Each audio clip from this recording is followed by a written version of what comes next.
लोकसभा निवडणुकीमध्ये आपण त्यांचं अश्वमेधाचं गाढव अडवलं होतं, महाराष्ट्राने अडवलं. अभिमान वाटतो मला तुमचा. या ईशान्य मुंबईमधनं सुद्धा त्यांची मक्तेदारी आपण मोडून टाकली लोकसभेमध्ये. मला अभिमान आहे तुमचा. पण लोकसभा निवडणूक आणि विधानसभा निवडणुकीत एक नक्की मान्य केलं पाहिजे की आपण गाफील राहिलो. लोकसभेला आपण आपल्याला जिंकायचंच आहे म्हणून लढलो, त्वेषाने लढलो, आणि ती महायुती लोकसभेला आपण जिंकणार कारण मोदीजी आहेत. लोकसभेनंतर विधानसभा आली, मधल्या काळात हे सगळे घुसवाघुसवीचे प्रकार झाले मतदारांचे. आपण ज्या मानसिकतेत होतो की आम्हाला जिंकायचंच आहे, त्या मानसिकतेत महायुती होती आणि आम्ही जिंकलो आहोत. अगदी आपले मित्रपक्ष सुद्धा जॅकेट बिकेट शिवून तयार होते की बस आता जिंकलोच आणि मी घोड्यावर बसणार, जाणार विधानसभेत.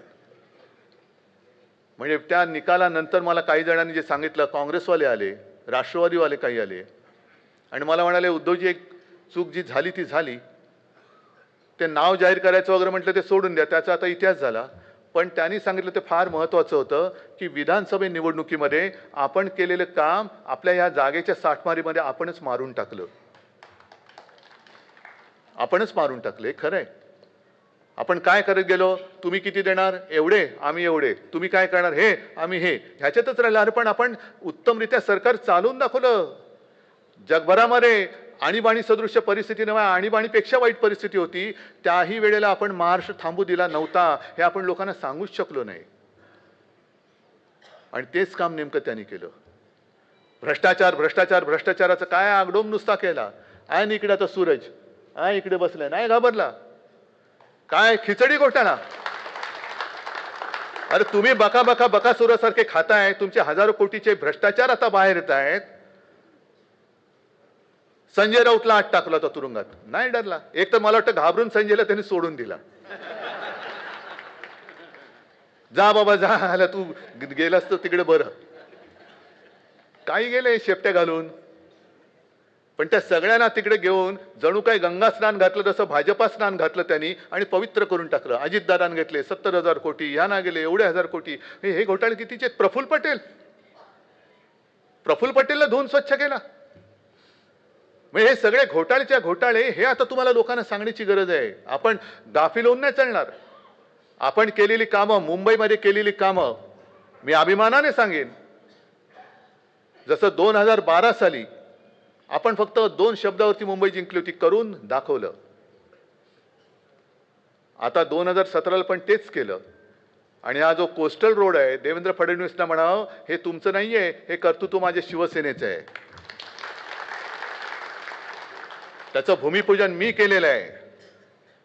अगदी शिवडी नावाचा जो लिंक रोड आहे तो सुद्धा जरी तुम्ही सुरू केला होता तरी त्याचा पहिला गर्डर मुख्यमंत्री म्हणून मी माझ्या हस्ते तिकडे टाकलेला आहे.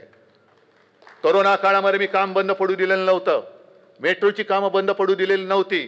कोस्टल रोडचं पडू दिलेलं नव्हतं. हॉस्पिटलमध्ये सुद्धा ज्या तुम्हाला कधी आयुष्यात जमल्या नसत्या एवढ्या सुद्धा सेवा सुविधा आम्ही उपलब्ध करून दिल्या होत्या महाराष्ट्राला.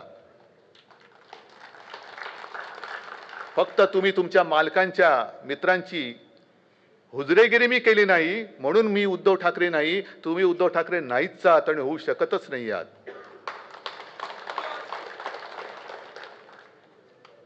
ही लढाई ही पक्षाची लढाई नाहीये. ही लढाई ही राजकीय लढाई नाहीये. ही लढाई आपल्या मातृभाषेच्या आणि माझ्या महाराष्ट्राच्या अस्मितेची आणि महाराष्ट्र धर्माच्या अस्तित्वाची लढाई आहे. आणि जसं समर्थ रामदास बोलले होते, मराठा तेथुका मेळवावा, महाराष्ट्र धर्म वाढवावा.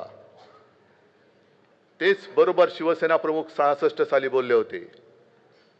96 कोळी 92 कोळी, मराठा मराठेतर आहे ना ती सुरुवात. मराठा मराठेतर, 96 कोळी 92 कोळी, ब्राह्मण ब्राह्मणेतर, स्पृश्य अस्पृश्य, घाटी कोकणी, हे सर्व भेदाभेद गाडून मराठी माणसाची भक्कम एकजूट बांधा.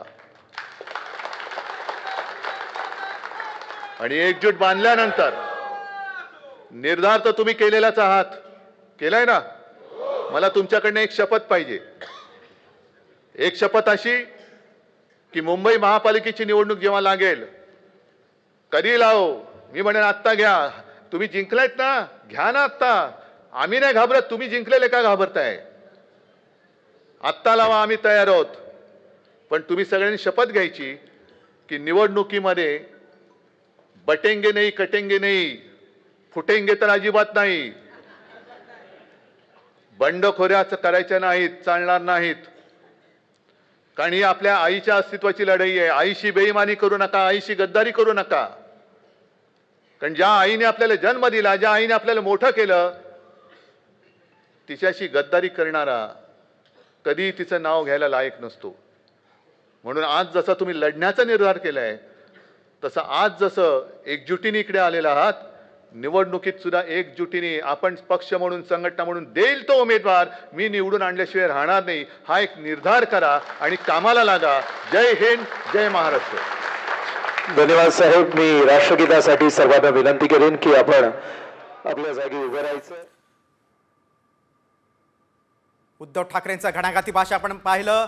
महापालिका मिशन या भाषणातून दिसून आलेलं आहे. तुम्ही उद्धव ठाकरे होऊच शकत नाही, उद्धव ठाकरेंचा देवेंद्र फडणवीसांना टोला आहे. कोरोना काळात काम बंद केलेली नाही असं देखील उद्धव ठाकरे बोलले. उद्धव ठाकरेंनी आपल्या पाऊण तासाच्या घणाघाती भाषणात एकनाथ शिंदे आणि देवेंद्र फडणवीस यांच्यावर घणाघाती टीका केली.